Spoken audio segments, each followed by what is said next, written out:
Oil prices continue to surge, sending gasoline higher while airline profits tumble. Also, the fear index spikes as the S&P 500 booked 3 large 1% drops last week, and nearly adding a fourth on Monday. In today's market forecast, I'll help you understand if this is a market dip or disaster. I'll update you on the Southwest Airlines trade from last week and take a look at a new stock that has my attention. Let's start today with the fear index. Now, as the fear index soared on Monday, it's appropriate to start with this quote from stock trading legend Art Cashin, who actively traded for over 60 years. He famously said, "You never bet on the end of the world. That only happens once, and the odds of something like that happening once in an eternity are pretty long." I think Art was a pretty smart dude. So while the fear index, the VIX, was spiking up to almost 36 and the S&P 500 was starting to find new lows, this is not a time to panic. In fact, I think there could be an opportunity to find some stocks on sale in the very near future. Let's take a look at the S&P 500. While the VIX was soaring, the S&P 500 gapped down from Friday, starting the day significantly lower, but erasing all of those losses and even actually closing a little bit higher. We call this particular candlestick pattern a bullish engulfing pattern. And not only was it a bullish engulfing pattern, but it nearly closed the gap that we opened up between Thursday and Friday. Now, while that would typically be a little bit of a bullish sign in the market, I think there's a lot of issues that are causing downward pressure, and I don't know that we've finished seeing the bearishness in the market short term. One of the things we've watched now for several weeks, go back and watch the old market forecast. There's benefit to reviewing them because you can see what we forecasted and then how it actually played out. And one of the things I've been forecasting for several weeks now is bearish divergence. As the S&P 500 made higher highs, MACD was making lower highs, which typically results in a bearish move. Long before we ever knew the events were going to happen in Iran, we were talking about the market moving lower. Additionally, we talked about seasonality, how in March and April, the market tends to sell off, especially in the second year of a presidential election cycle. So seasonally speaking, technically speaking, we've been seeing all of these bearish signals. Another thing that's interesting that popped up last week was several 1% gaps overnight. Here's an easy one to see. Between Wednesday and Thursday, we gapped down 1.14%-ish, 1.18-ish.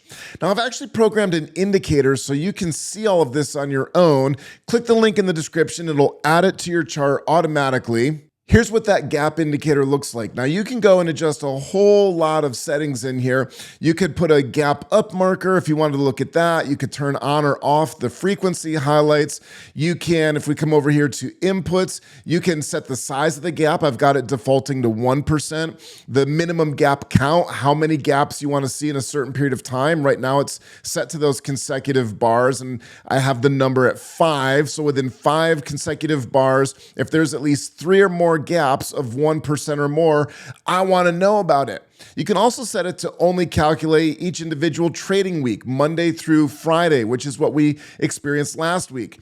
I think there's benefit to looking at any 5 consecutive bars where we had a 1% gap down or more.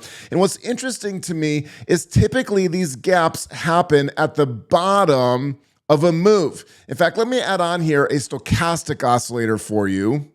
And you can see that the last time we had 3 consecutive gaps of 1% or more within a 5 trading period session, stochastic was at or near 20. Current events, we're not quite down there yet. I want you to pay attention to this because it's a little bit unique. Let's go back a little bit further. We're still on the S&P 500 here. The next time we had 3 consecutive gaps of 1% or more, this is back to 2022. Again, stochastic is below 20. You'll see that these are occurring near the bottom of a move. Here's the first one we looked at. Here's the second one we looked at. Both of those represented the bottom. Obviously, currently, we're at the top. This is interesting. You can go on and put this indication on your chart going on back.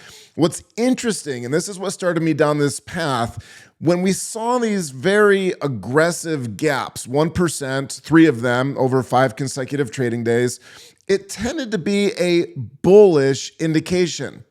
My concern, however, is that it's a little bit misleading because it typically happened at the bottom after a retracement had already occurred. And we're just actually starting this retracement, which begs the question, how far might this go? Let me give you two ways to look at this. The first is my favorite, but a little bit more complex. I use what's called Fibonacci analysis. And if we just come up at this peak, there's a very specific way you could approach this. But generally speaking right now, if we measure this last kind of major trend since April of last year, after the tariff tantrum, we could trade all the way on back to this line here, which is at about 615, the middle line 593, or even the bottom line 568. When I teach my students, I say simply, as long as you trade to or within, but not below these green lines, that box there, we are still in an uptrend. In fact, it would make a lot of sense. Everybody would kind of breathe a sigh of relief if we had a little bit of a pullback and then headed on higher. And I think that's what you might see. Now, it might take us several weeks to get down there. I'm not forecasting it's going to happen by the end of this week, but I do think that by the middle of summer, going even into kind of early fall, you may find us down here in this territory. Another tool you can use that's a lot simpler than Fibonacci analysis is the stochastic oscillator. And the stochastic oscillator is showing you a smoothed relationship of where price action is compared to the last 14 periods on your screen. Let me put it simply for you. If it's low, it means stocks are on sale. And if it's high, it means that they're maybe a little bit more expensive than you would want to pay. Now, a caveat here is it can stay high or overbought, as we would say, for a long time, but it typically does not stay low or oversold. And go do your research on this. Take a look at how often stochastic gets to or below 20 and then see what happens. Here's a good example right here. We had popped down and then right back up again. Even this one here barely got down to 20. And that too acted as a bounce, a pivot point. Here's another time. This is the tariff tantrum. Stochastic got below 20, popped back up. Even here, stochastic was below 20 for quite some period of time, which is unusual, and it still resulted in a little pop up.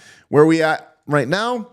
Not at or below 20, but keep an eye on it. As stochastic gets down low, I would expect there's going to be a little bit of a bounce in the market. Now, whether that's the whole bounce or we continue on lower, we'll continue doing forecasts and update you as you go. But if you want to think about buying trades or even buying the S&P 500, I would let stochastic get a little bit lower first. Now, one of the things that's driving the stock market lower is the price of crude oil. Ticker symbol BZ1 exclamation mark, or if you're in TradingView, you can do BZ, and that'll bring up the same exact thing here. This was all over the place on Monday. At one point, we were up as high as almost $120 a barrel. Then it came all the way on down. It was as low as $83 a barrel. What a massive whipsaw back and forth on crude oil, obviously being impacted by the events over in the Middle East. Here it is on a bumper sticker. If crude oil gets persistently high, that's going to put downward pressure on the economy. You've seen it at the gas pump. You've probably felt it as you drive by. Here where I live in Nashville, diesel shot up to almost $5 a gallon over the weekend. Crazy. People are going to feel that, and that's going to start to trickle into things like the cost to deliver your Walmart order. Prices are going to go up a little bit if it stays there. Now, let's go back and look. The good news is typically price does not spike that high and stay there. In fact, on this actual futures chart, you've got to go all the way back, if ever, to where it shows that we were up around $110 a barrel. Here we are back in 2008, $109, $110 a barrel. That was the peak back in 2008, 2009, and then it came on crashing back down. I don't think that crude oil is going to hang out at $110, $120 a barrel. And one of the reasons I think that is if you pull up Bollinger Bands here, look how incredibly far at the peak price action was from the Bollinger Bands. These are designed to be containment indicators. They're 2 standard deviations off from a 20-period simple moving average. All that nerd means is price action is not really sustainable up here, even with the global events going on. So I would expect this to pull on down, which is going to relieve a little bit of pressure on the market. Now, one of the things that we looked at in the last market forecast was ticker symbol LUV, or Southwest Airlines, and boy, did we nail this. Check it out. This was the last market forecast. If you follow that trade idea, you hit your target on Friday. If you missed it on Friday, you had a little pass through. This was easily, with one of our funded trading accounts, easily $250 cash in your jeans in 1-2 trading days. That was it. What a great trade. I think there's still an opportunity for Southwest Airlines to continue lower. Here's why. Remember in the last market forecast, I was working with AI looking at the Securities Exchange filings, and we decided that when oil hits $100 a barrel, that's a problem for Southwest Airlines. Here's a little bit more of that briefing that I didn't share in the last forecast. At $90 a barrel, the guidance starts getting revised down. At $100 a barrel, this is the real inflection point. A $1.2 billion annual fuel cost increase eats roughly half of the projected net income. Now, that's if it stays there, and I don't think it's going to stay there, but investors are not looking on this favorably. Check this out. At $110 to $120 a barrel, which is where we peaked on Monday, this is existential pressure on profitability. A $2+ billion fuel hit against a $2.4 billion in projected earnings essentially wipes out the entire year.